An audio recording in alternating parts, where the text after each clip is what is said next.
This is the first video of Lesson 4 of Unit 3, Derivatives of an Inverse Function. And this first video, is going to focus on a review of inverses and their properties so that it'll make taking the derivative much easier.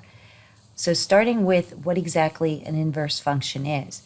Now remember, in order for a function's inverse to also be a function, it has to be one-to-one, which means it passes the horizontal as well as the vertical line test.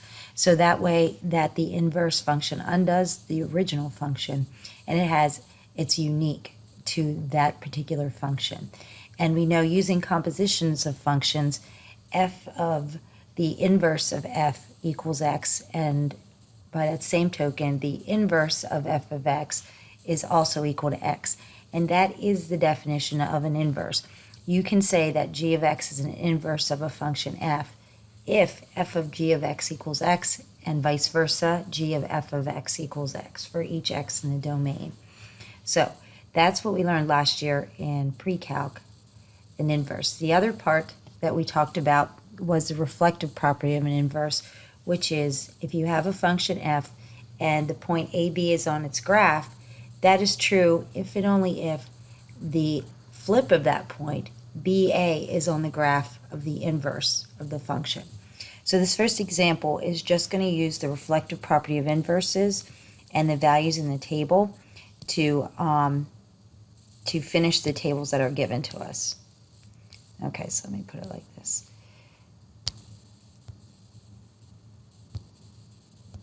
Okay, so we want to find the table values for f inverse of x. So what we want to do is we are going to look at f of x here, and we're going to reverse it because we want the inverse. So our x's are now going to be 2, -1, 4, and our value of our inverse will be 3, 1, -1. So in essence, what we did was switch these. We switched A to B, became B, A.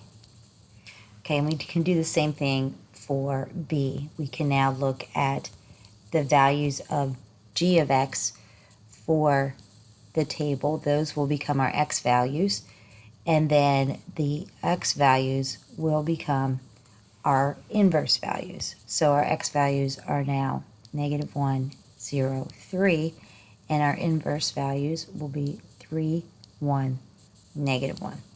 Okay, so using this idea and the two tables we just created, we can evaluate these functions. So we're going to first evaluate f of g inverse of 0. So if we go to g inverse of 0, that will be this point here. So we are going to, sorry about that, we are going to have f of 1. And then we're going to look at our other table for f of 1, which is up here. And we can see that f of 1, let me erase all this stuff since we're using this table again. F of 1 is going to be -1. So the value for the first one is -1, part C. And then f inverse of f of -1. So looking at our first table, f of -1 is 4. So we want to find f inverse of 4. And looking at our new table here, f inverse of 4 is again -1. Then letter E, we have to start with the inverse of -1. So g inverse of -1 would be here, that's 3.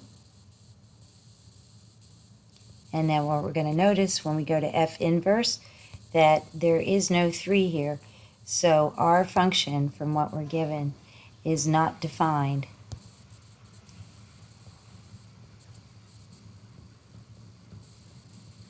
at x equals 3. So it's undefined. And then finally, f inverse of 4 is, of course, the -1 we just circled there, f inverse. Oh, so we want g inverse. So we're going to find the G inverse of -1. And looking at our G inverse table, we get 3. Okay, so that's just a review of how you use the inverses and being comfortable going back and forth. All right, next, we're going to talk about the existence of an inverse function. So a function has an inverse function if and only if it is 1-to-1, and we've talked about that. It has to pass both the horizontal and vertical line test. The vertical line test makes f itself a function, and the horizontal line test means that its inverse is also a function.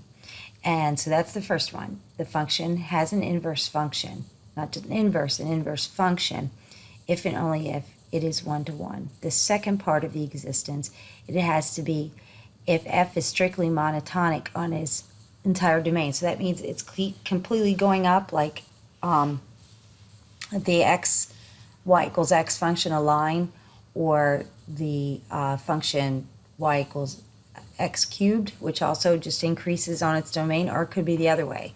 It could be completely decreasing on its domain. Then it is 1-to-1 and has an inverse function. So those are the two ways you can tell if you have an inverse.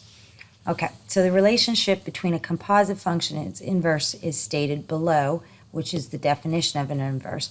So if you use the chain rule and differentiate both sides, you can find the derivative, a formula for the derivative of the inverse. So this is like a little mini proof. So we're going to assume that we are given this information. So we're going to start with, let me move this up a little bit first so I have enough room to write the whole proof. So we're going to start with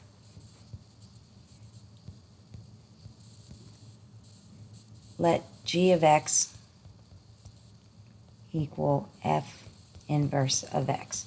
So with that, we know that f of g of x is going to equal x from the definition of an inverse. Now what we're going to do is we're going to take the derivative of that.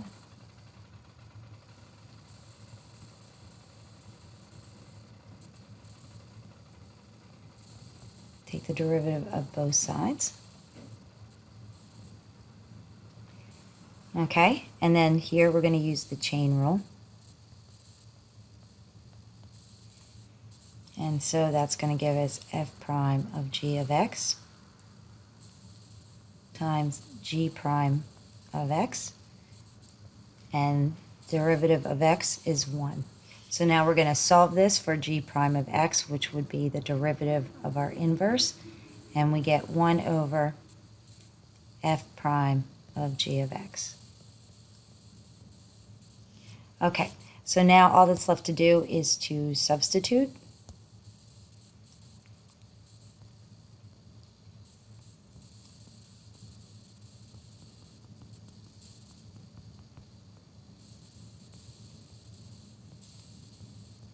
Because we know that g of x equals f inverse of x.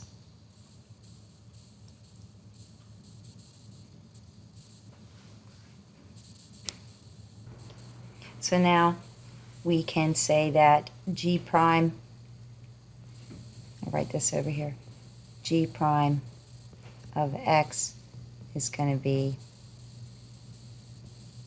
f inverse of x prime, and that's going to equal our fraction right here. And that's going to equal 1 over f prime, and we'll substitute here too, f inverse of x. Okay, so to find the derivative of the inverse, what we're going to do is find the derivative of using the chain rule, and we can flip it. So here's how this works. Okay, so we're going to be given 4x minus 3, and we know that f prime of 2 equals 4.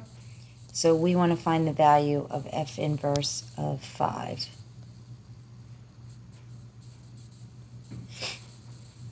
Okay. See the little prime there, I'm sorry, f inverse of prime of 5. Okay, so here's how we go about doing this. We're going to start with the fact that we have this definition.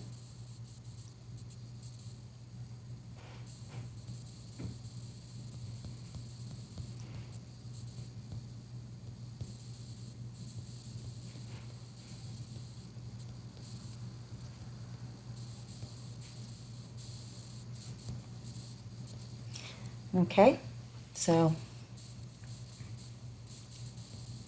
f inverse of 5, and then we're going to take the derivative of that is going to be 1 over f inverse of 5.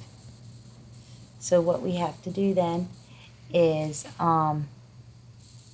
we have to find our point. So we know f prime of 2 is 4. So what we need to find out is what values. We have to find the point when the function equals 5. We want to find what f of x equals 5. We need the x. Because remember, in here, that was originally the y value. It turns into the x value for the inverse. So we're going to set 4x minus 3 equal to 5. Solve that for x, and you get x equals 2. So going back, what we can say then is we can put f inverse of 5 is going to equal 2 here. So we have f inverse of 5 prime is going to equal 1 over f prime of 2. And they gave us f prime of 2. So our derivative of our inverse at 5 is going to equal 1 over 4. Now, just a little note here, and this is an important part, is if we find f prime, let's go ahead and find it. So f prime is going to be a constant because our original function was 4x minus 3. It's going to be 4. Notice that these two are reciprocals. So at a point, the slope of a function